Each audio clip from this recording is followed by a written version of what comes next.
To translate frequencies into notes, use the scale X parameter of spectrum. Log displays frequencies. ST displays semitones.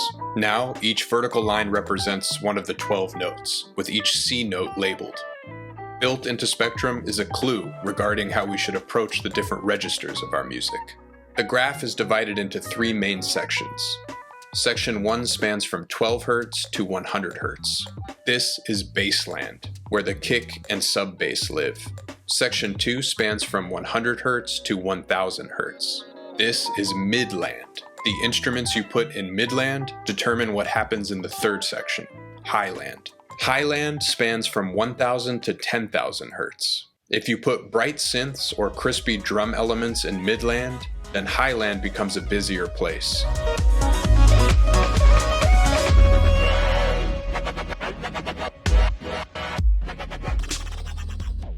If you put a mellow electric piano and filtered hi-hats in midland, then highland will be more spacious and open.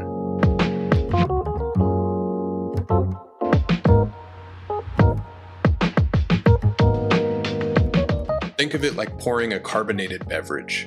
The more you shake it up or the faster you pour it, the more fizz will be created. That's highland, the fizz. Humans can hear frequencies down to 20 Hz and up to 20,000 Hz. When creating sub-bass lines, the notes we choose should be above 20 Hz and under 100 Hz. But there is one problem. Although humans can hear frequencies down to 20 Hz, frequencies are perceived as quieter as they approach the limits of our hearing.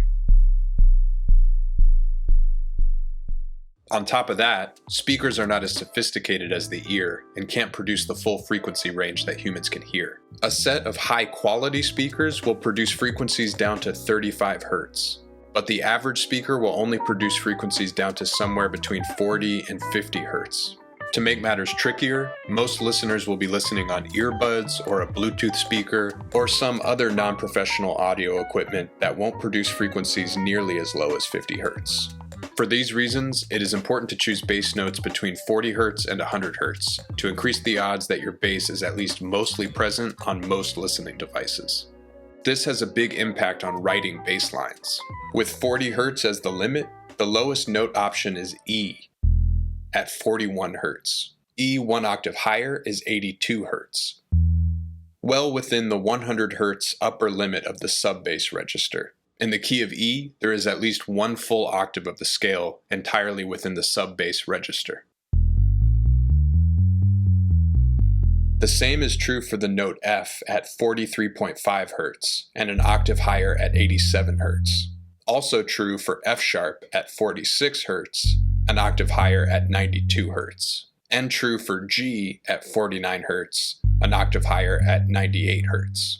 At G sharp, the situation changes. The lowest G sharp is 52 Hz, an octave higher the frequency is 104 Hz.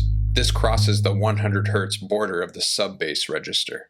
This is still a bass note, but being aware of crossing that line and which keys push you one way or the other will help you consistently create satisfying bass lines. It's easy to lose track of the sub-bass register when you start changing octaves on your synth, in the piano roll, or on your MIDI controller. Referencing spectrum is a good way to train your ear to be able to identify which octave you're in just based on the sound. As the key moves higher, scale tones become available below the lowest root note while staying above the 40 Hz limit. In G sharp minor, a bass line could approach the root from the minor seventh below. This note would be F sharp, or 46 Hz. Oftentimes your bass note choices can be based solely on maintaining the lowest possible octave. For example, let's look at a bass line in the key of D minor going up the pentatonic scale. By being aware of crossing 100 Hz, you would know that the two notes above 100 Hz, A and C, could be one octave lower while staying above 40 Hz. Of course, these are just guidelines. There's no right or wrong way to approach bass or any other part of music. But if you have ever found yourself wondering why certain bass notes don't punch, hit, knock, etc., or if the volume of your bass line seems to disappear on certain notes, it may be because you're unknowingly venturing outside of the sub-bass register, 40 Hz to 100 Hz.